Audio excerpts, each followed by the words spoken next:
दर्शन भी नहीं लिए थे, जब पहुँचे भी नहीं थे अयोध्या, तब से हमारा ये नारा था कि महादेव हम आएंगे, जल वही चढ़ाएंगे, महादेव हम आएंगे, जल वही चढ़ाएंगे। बिल्कुल। तो हमने पता नहीं वो आभास हो रहा था कि नहीं बहुत जल्द फैसला आने वाला है। कृष्ण जन्मभूमि, क्या कहेंगी? ईदगाह, शाही ईदगाह कृष्ण जन्मभूमि, फैसला की घड़ी नज़दीक है, क्या कहेंगी? कुछ नहीं, बस जैसे महादेव को जल चढ़ाएंगे वैसे कृष्ण भगवान जी को माखन मिश्री खिलाएंगे। जैसे महादेव जी को जल चढ़ाएंगे वैसे कृष्ण भगवान को मक्खन मिश्री खिलाएंगे। हाँ बिल्कुल।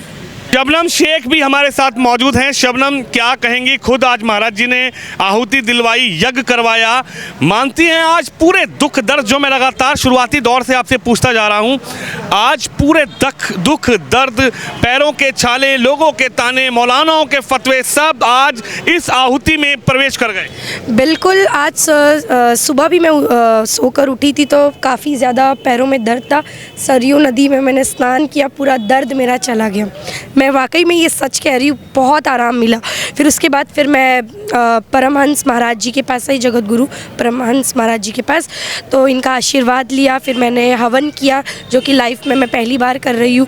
वो भी इसका उद्देश्य बहुत बेहतरीन है हवन का। हमारा उद्देश्य ये है कि बीजेपी ने जो प्रॉमिस किया था सभी राम भक्तों को, दुनिया में जितने भी राम भक्त हैं, कि उन्हें हमारे सरकार में उनकी सरकार आती है तो राम जी के दर्शन भी मिलेंगे, राम मंदिर भी बन जाएगा, और वो बन गया। तो इसीलिए हमने एक हवन करवाया, बाबा महाराज जी ने हवन करवाया कि 400 सीट नहीं 500 प्लस सीटें उन्हें मिले, ताकि देश का जो कल्याण हो रहा है और कल्याण हो, और देश जो हिंदू राष्ट्र की ओर बढ़ रहा है, हिंदू राष्ट्र मतलब राम राज की ओर बढ़ रहा है, वो और अच्छे तरीके से बढ़े, देश का और तरक्की हो, डेवलपमेंट हो, देश विदेश में भारत का डंका बजे। हम यही चाहते हैं, यही उद्देश्य है इस हवन का।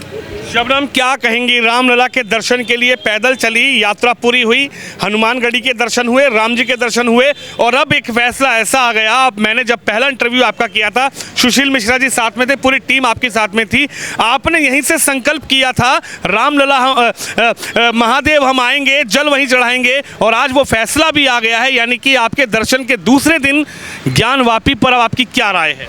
देखिए, हम दर्शन भी नहीं लिए थे, जब पहुँचे भी नहीं थे अयोध्या, तब से हमारा ये नारा था कि महादेव हम आएंगे, जल वही चढ़ाएंगे, महादेव हम आएंगे, जल वही चढ़ाएंगे। बिल्कुल। तो हमने पता नहीं वो आभास हो रहा था कि नहीं बहुत जल्द फैसला आने वाला है, क्योंकि हम भी न्यूज़ को थोड़ा बहुत पढ़ रहे हैं, देख रहे हैं, तो हमें ऐसा देखने को मिला है कि वहाँ पर मंदिर का मतलब आकृति मिला है, जैसे कि स्वास्तिक हो गया, ओम हो गया, बहुत सारी मूर्ति हो गई, तो ये सारी चीज़ें वहाँ पर देखने को मिली। तो कहीं ना कहीं आभास हो गया तक संविधान के तौर तरीके से एकदम सही तरीके से फैसला आएगा, और फैसला आ गया।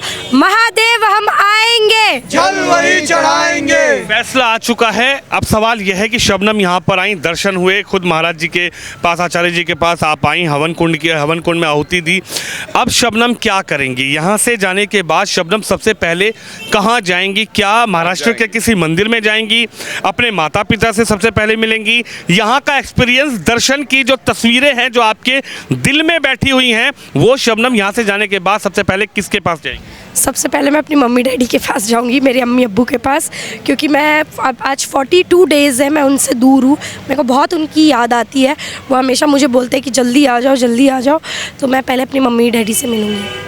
ज्ञानवापी का फैसला आया है। लगातार जब ज्ञानवापी का फैसला नहीं आया था, ज्ञानवापी पर चर्चा चल रही थी, सवाल मैंने भी पहले भी आपसे किया था, तमाम जो लोग थे वो कह रहे थे ये हो जाएगा, वो हो जाएगा, सड़कों पर संग्राम होगा, तौकीर रजा जैसे लोग, ओवैसी जैसे लोग, और मौलानाओं के लिए क्या कहेंगे? क्योंकि जो चीफ इमाम यहाँ पर 22 जनवरी को प्राण प्रतिष्ठा में दर्शन के लिए आए थे, इलियासी साहब, उनको फतवा दे दिया गया है, और फतवा भी कुफू का फतवा दिया है, यानी कि उनको इस्लाम से बाहर जाने का, धर्म से आउट करने का फतवा दिया है। क्या कहेंगी? फतवेबाजी आपके साथ भी लगातार हो रही है। देखिए, मेरे पे भी फतवा आया है, तो मैं यही बोलना चाहूँगी उन मौलानाओं को कि देश संविधान से चलता है, ना कि उनके फतवे से। अगर आपको फतवा वाला रूल चाहिए, आपका दबदबा चाहिए, तो पड़ोसी मुल्क है, पड़ोसी मुल्क में जाइए, वहाँ पर बेझिझक खुलेआम आप फतवा दीजिए, वहाँ पर आपको कोई नहीं रोकेगा। जय श्री राम। अगर आप भारत के अंदर फतवे की बात करोगे तो ऐसे बहुत सारे महाराज जी हैं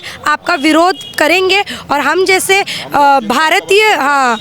भारतीय सनातनी मुसलमान जितने भी लोग हैं जो राष्ट्रवादी विचारधारा रखते हैं उनके लिए महाराज जी खड़े रहेंगे, ढाल बन के खड़े रहेंगे।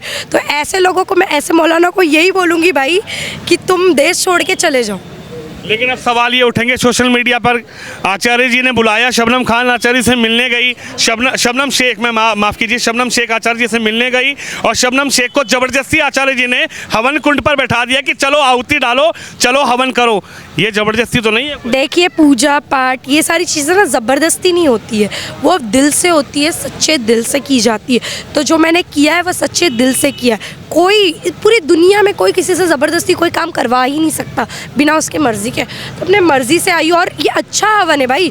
राम जी के दर्शन प्राप्त हो गए, जिन्होंने राम जी को लाया है हम उनको लाने की बात कर रहे हैं, तो हम ये शुभ संकेत दे रहे हैं, तो गलत क्या है इसमें? हमें ऐसे हवन, यही नहीं, मैं पूरे भारत में हवन करूँगी, जहाँ मुझे मौका मिलेगा वहाँ मैं हवन करूँगी। कृष्ण जन्मभूमि, क्या कहेंगी? ईदगाह, शाही ईदगाह कृष्ण जन्मभूमि, फैसला की घड़ी नज़दीक है, क्या कहेंगी? कुछ नहीं, बस जैसे महादेव को जल चढ़ाएंगे वैसे कृष्ण भगवान जी को माखन मिश्री खिलाएंगे। जैसे महादेव जी को जल चढ़ाएंगे वैसे कृष्ण भगवान को मक्खन मिश्री खिलाएंगे। हाँ बिल्कुल। शबनम, क्या कहेंगे? बड़ा विरोध हुआ आपका। मैं बार बार विरोध का सवाल इसलिए पूछ रहा हूं क्योंकि सवाल लोगों का यही है कि अब शबनम शेख यहाँ से जाने के बाद क्या करेंगे? जाने के बाद क्या करूँगी, राम भरोसे हूँ, जो होगा देखा जाएगा। जितना विरोध होगा सह लेंगे, अब तक तो सह लिया है, आगे भी देखूँगी, जो भी करना है आप लोगों को दिख ही जाएगा। अगर मेरा कुछ ज़्यादा विरोध होता है या मेरे को कोई प्रॉब्लम होता है तो मैं सरकार से हेल्प मांगूंगी, यही बस मेरा उद्देश्य है। ऐसा तो नहीं है कि बस रामलला के दर्शन किए शबनम शेख की भक्ति खत्म? नहीं नहीं, भक्ति ख़त्म नहीं, आने वाले समय में आप लोगों को पता चल जाएगा।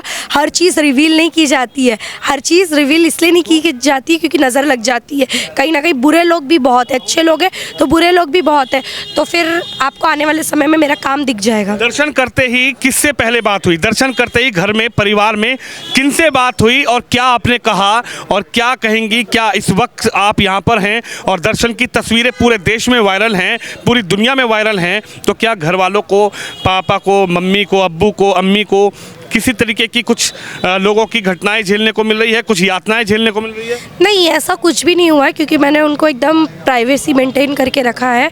और मैं मिली, सबसे पहले मैंने मेरे पापा से बात किया, अब्बू से। अब्बू को बोला कि दर्शन हो गए, तो मेरे डैडी बड़े खुश हो गए। अब्बू बोले कि बहुत अच्छी बात है, दर्शन कर लिया, अब मुंबई कब आ रही हो, मुंबई कब आ रही हो? तो मैंने बोला अभी योगी जी से भी मिलना है, बहुत सारी चीज़ें करनी है, तो इस वजह से। उत्तर प्रदेश के मुख्यमंत्री योगी के बारे में क्या सोच रही हैं? यूपी अब घूम ली हैं, अयोध्या घूम ली हैं, दर्शन हो गए हैं? उनके दर्शन करना, बस कांटेक्ट नहीं हो पा रहा है, मिलना है उनसे। बहुत बड़े प्रदेश के मुख्यमंत्री है, इतना आसान नहीं है उनसे मिलना, लेकिन कोशिश तो हम करते रहेंगे, हम भी किसी से कम नहीं।